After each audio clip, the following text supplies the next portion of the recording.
मोदी को क्यों छोड़ सकते हैं नीतीश नायडू? बीजेपी के साथ रहने की वजह भी जान लीजिए। नीतीश कुमार पर कितना भरोसा कर सकते हैं मोदी?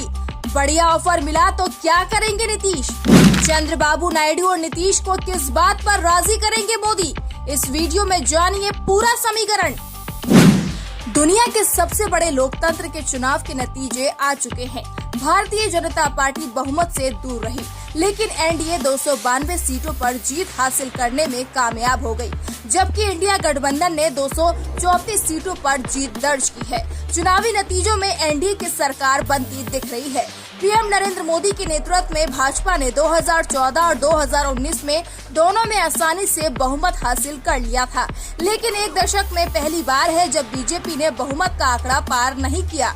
आंध्र प्रदेश में चंद्रबाबू नायडू और बिहार में नीतीश कुमार ने अपने अपने राज्यों में शानदार जीत हासिल की। इसके बाद दोनों किंग मेकर बन गए हैं। बीजेपी 10 साल बाद अपने सहयोगियों खासकर टीडीपी और जेडीयू पर निर्भर हो गई है।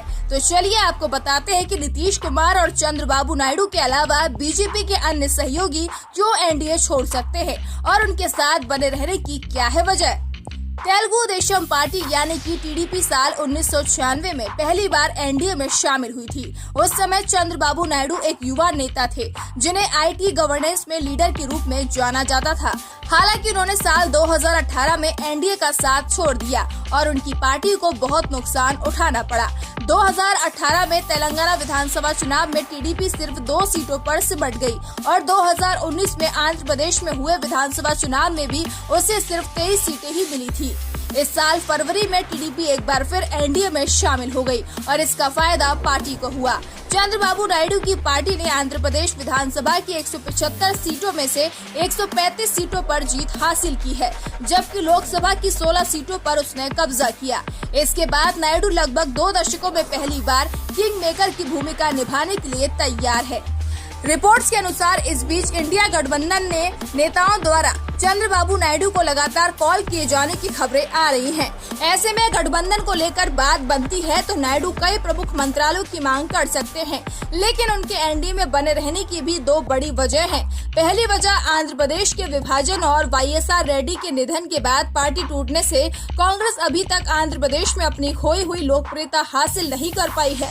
दूसरी वजह आंध्र प्रदेश में चंद्रबाबू नायडू के अभियान में पीएम मोदी और भाजपा का साथ मिला, जिस वजह से उनकी पार्टी बड़ी जीत तक पहुंच पाई है। अगर नायडू जनादेश के खिलाफ जाते हैं तो भविष्य में राज्य और राष्ट्रीय राजनीति में उनको नुकसान उठाना पड़ सकता है। एक समय में नीतीश कुमार को विपक्ष के संभावित प्रधानमंत्री पद के उम्मीदवार के रूप में देखा जा रहा था, लेकिन उन्होंने लोकसभा चुनाव से पहले पलटी मारकर एनडीए के साथ जाने का फैसला किया। अटल बिहारी वाजपेयी के नेतृत्व में एनडीए के दिग्गज नेता रहे नीतीश ने उनकी कैबिनेट में केंद्रीय रेल मंत्री के रूप में काम किया था। हालांकि 2014 के आम चुनाव से पहले चीजें बिगड़ने लगी। नीतीश ने नरेंद्र मोदी को पीएम पद के उम्मीदवार के रूप में पेश किए जाने का कड़ा विरोध किया और 2013 में एनडीए छोड़ दिया। 2015 के बिहार विधानसभा चुनाव में जेडीयू, कांग्रेस, आरजेडी, वामपंथी दलों के गठबंधन महागठबंधन ने भाजपा को हरा दिया, लेकिन ये नीतीश कुमार के पलटी मारने का आखिरी मौका नहीं था। 2017 में नीतीश कुमार अपने धुर विरोधी रहे लालू यादव की पार्टी के साथ काम करने से इनकार करते हुए गठबंधन से अलग हो गए और एनडीए में शामिल हो गए। इसके बाद 2022 में एक बार फिर नीतीश महागठबंधन में वापस आ गए, लेकिन 2024 में फिर उन्होंने महागठबंधन से अलग होकर एनडीए में शामिल होने का फैसला किया।